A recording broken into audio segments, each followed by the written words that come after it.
সুপ্রিয় শিক্ষার্থী, আসসালামু আলাইকুম।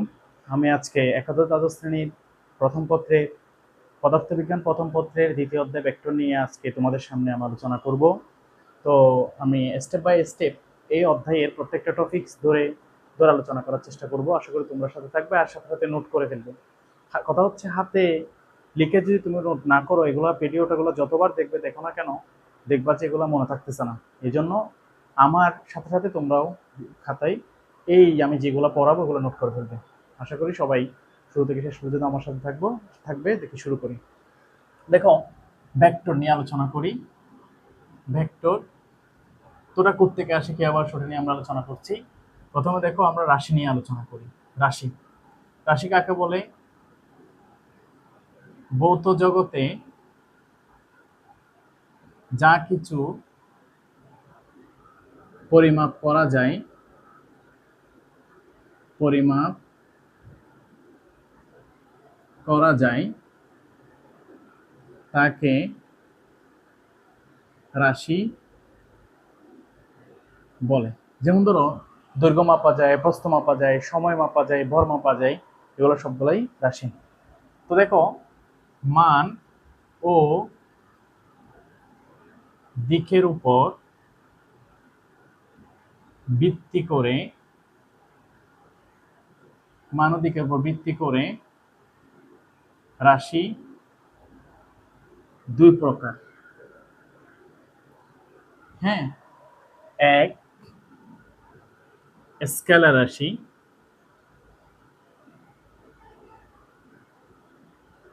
দুই ভেক্টর রাশি। ভেক্টর রাশি। এখন কথা হচ্ছে, স্কেলার রাশি কাকে বলে? দেখো, যদি আমরা বলি যে যে সকল রাশিকে শুধু মান দ্বারা সম্পূর্ণরূপে প্রকাশ করা যায়, দিক নির্দেশের প্রয়োজন হয় না, তাকে বলা হয় স্কেলার রাশি। লিখে ফেলো, স্কেলার রাশি কাকে বলে?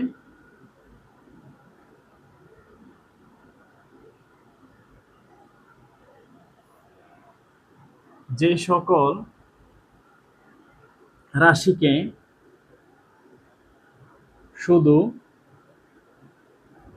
মান দ্বারা সম্পূর্ণরূপে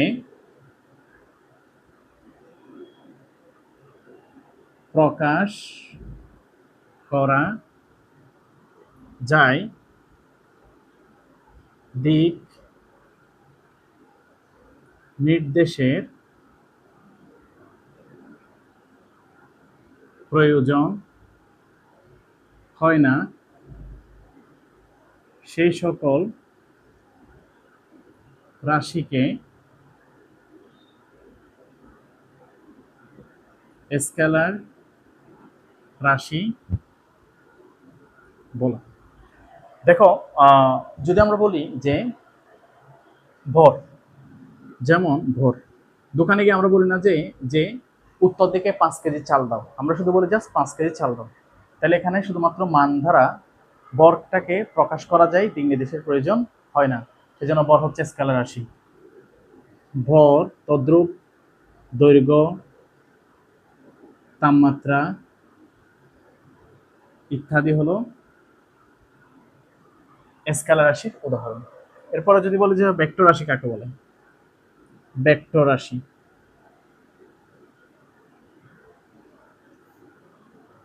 যে সকল রাশিকে প্রকাশ করার জন্য মান ও দিক উভয়েরই প্রয়োজন হয়, তাকে ভেক্টর রাশি বলে।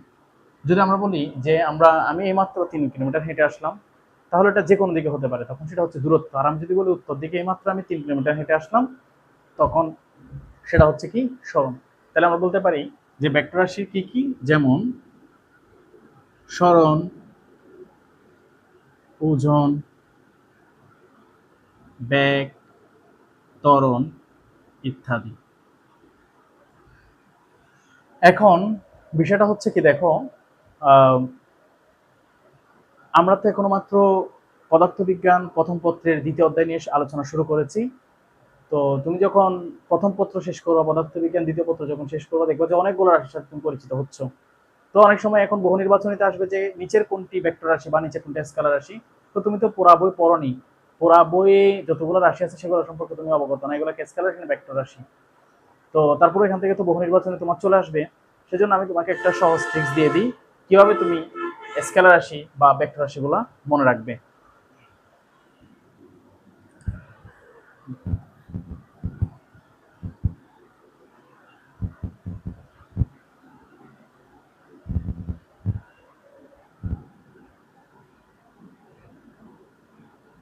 সাধারণত ভবে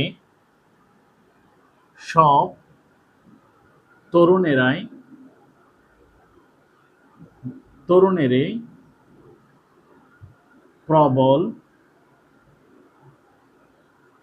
টক দই প্রিয়।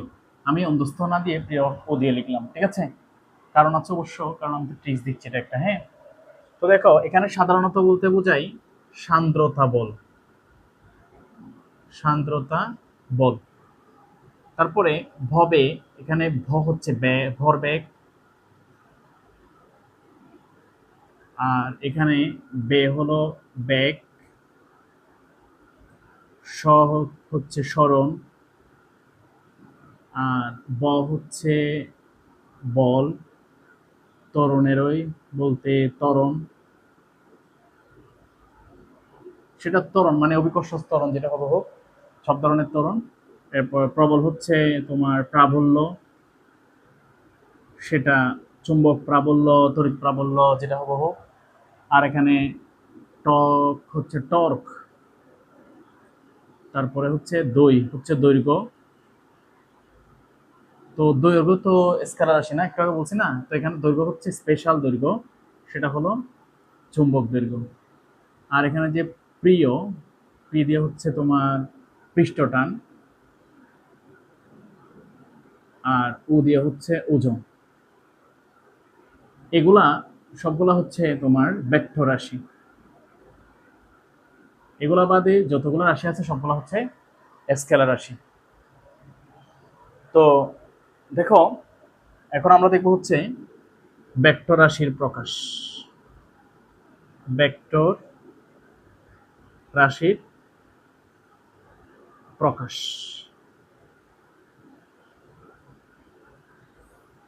ভেক্টর রাশিকে দুইভাবে প্রকাশ করা যায়। একটা হচ্ছে জ্যামিতিক রূপে, আর একটা হচ্ছে অক্ষর প্রতীকের সাহায্যে।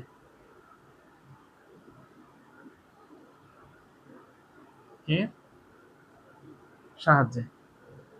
তো জ্যামিতিক রূপে কিভাবে? মনে করো এখানে এই ও পি এটা একটা ভেক্টর, ওপি দ্বারা ওই ভেক্টরের মান নির্দেশ করে, আর দিক ও ভেক্টরের মান নির্দেশ করে, সরি, আর তীর চিহ্ন দ্বারা দিক নির্দেশ করে। তো তীর চিহ্নটা এখানে না দিয়ে চাইলে তুমি এখানে মাঝখানেও দিতে পারো। এ হচ্ছে জ্যামিতিক রূপে এ একটা ভেক্টর যার ও হলো আদি বিন্দু, আর পি হলো প্রান্ত বিন্দু।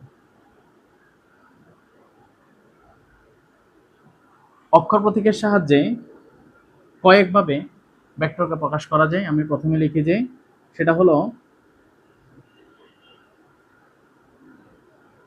প্রতীকের উপর তীর চিহ্ন দিয়ে,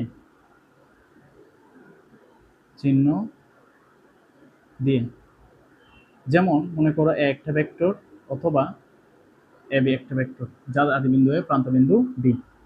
বি হলো প্রতীকের উপর রেখা চিহ্ন দিয়ে, রেখা চিহ্ন দিয়ে, যেমন এ, সরি উপরে বলছি না, উপরে। তারপর হলো সি, প্রতীকের উপর, এটা উপরে না এটা নিচে হবে, হ্যাঁ, উপরে তো আমরা লিখে ফেলছি, একটা উপর রেখা চিহ্ন দিয়ে, যেমন তারপরে হলো সর্বশেষ ডি, মোটা হরফে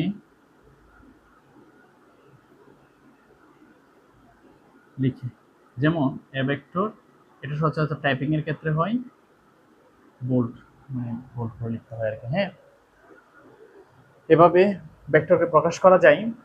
তো এই ভেক্টর অধ্যায়টা তোমরা খুব ভালোভাবে করবে, কারণটা হচ্ছে একটা বিল্ডিং এর মূল হচ্ছে কি ফাউন্ডেশন। তদ্রূপ তুমি ফিজিক্সের এটাকে একদম আমরা ভিত্তিপ্রস্তর বলতে পারি তুমি ভেক্টর অধ্যায়টা ভালো করে বুঝলে এরপর অধ্যায়গুলো স্টেপ বাই স্টেপ বুঝতে পারবে। সেজন্য ভেক্টর অধ্যায়টা খুঁটিনাটি সব করবে ইনশাল্লাহ। আমিও তোমাদেরকে প্রত্যেক ক্লাসে যতটুকু পারি চেষ্টা করব যে পুরো অধ্যায়ের সবকিছু যাতে কভার হয়, একদম ম্যাথমেটিক্স প্রবলেম থেকে শুরু করে সিকিউ এমসিকিউ সবগুলা যাতে তোমাদেরকে আমি ধাপে দিতে পারি। সবাই আমার সাথে থাকবে, সবাই ভালো থাকো। আসসালামু আলাইকুম।